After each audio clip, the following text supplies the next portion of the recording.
All the big, bold leaders to the front of the class, please. Hello, it's Mystic Root with the Shift Network.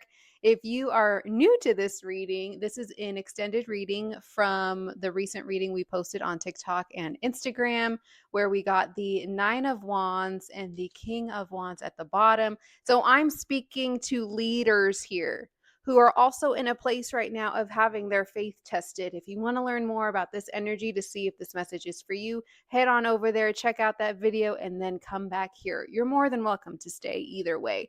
For whoever this message is for, let's get a little deeper, shall we? I asked, what are you being asked to have faith about right now? And we got the Eight of Swords. You're someone who gets up in their head. And unfortunately, when you get up in your head, you end up like this woman, tied up, blindfolded, feeling like the worst is only what's ahead.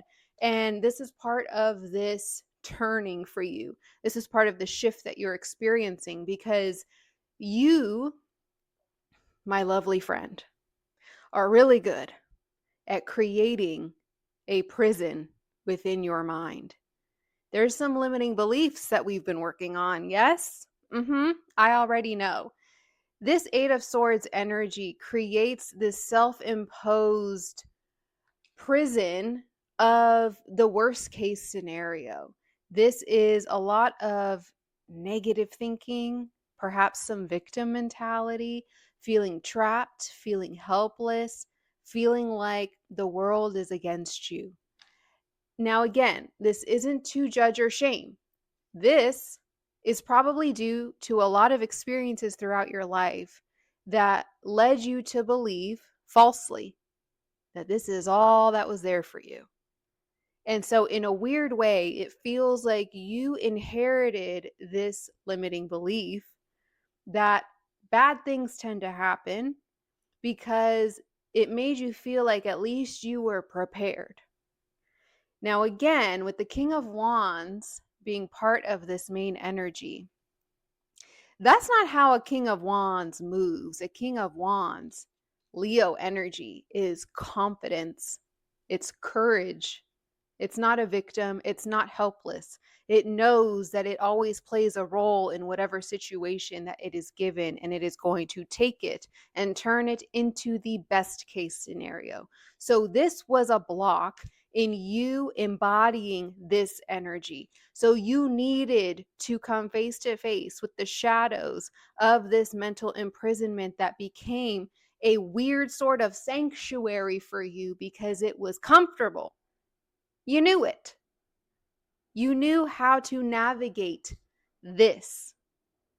Even though it wasn't healthy, it was what you knew, it's what you became accustomed to, and you were being asked to let go of it. What's interesting too is there's a sense of mirroring here with the imagery. Wands, swords. One's blindfolded, one's not.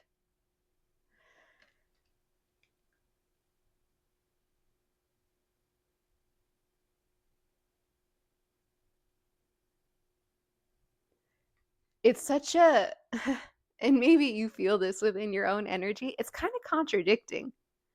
It's like, yes, there is this King of Wands energy, this knowing within you that you are capable, that you are bold, that you're courageous. And there is this sense of optimism. But the second that things start to shake your foundation, this pops up. And you're being shown how to stop it before it takes root.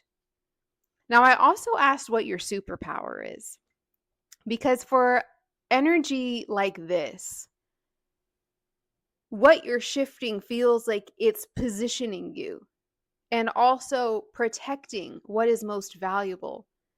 And funny enough, we got the Ace of Swords. It's your mind. Of course it is. Of course, your superpower is also what is being held in prison because it is so powerful. Your mind is so capable. You're someone who can have breakthroughs and insights and the ability to have new ideas and vision and focus and clarity in such a way that is beyond anything that words can describe, which is why it's been targeted.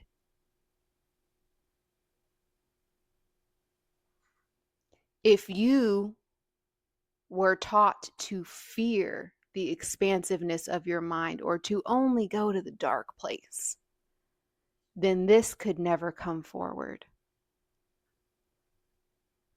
But this is your superpower, which is why you're being shown how to remove yourself, to free yourself from this, which is this Nine of Wands energy, that faith, that perseverance, that resilience, that part of yourself that comes through with this superpower in these moments to tell yourself, no, no, no.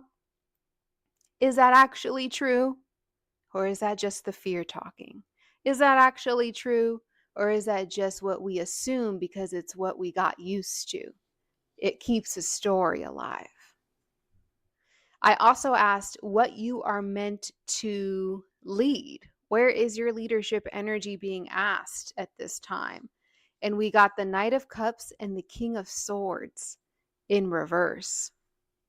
You might be a very creative person, someone who's very imaginative, very romantic even. It's like you can see, again, it's the dichotomy of these two energies. You can see the beauty and the vivaciousness of life. You probably can see life as this cinematic experience with the romance and the drama and the comedy and everything.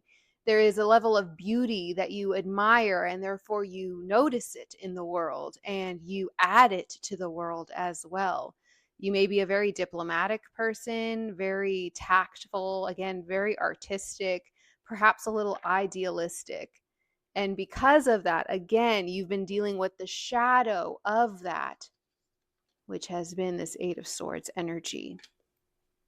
With the King of Swords in reverse, it feels like there is a need for your energy to neutralize and alchemize the cold, irrational, controlling, dishonest, inhumane, manipulative abuse of power that runs rampant at this time. That's why this is important.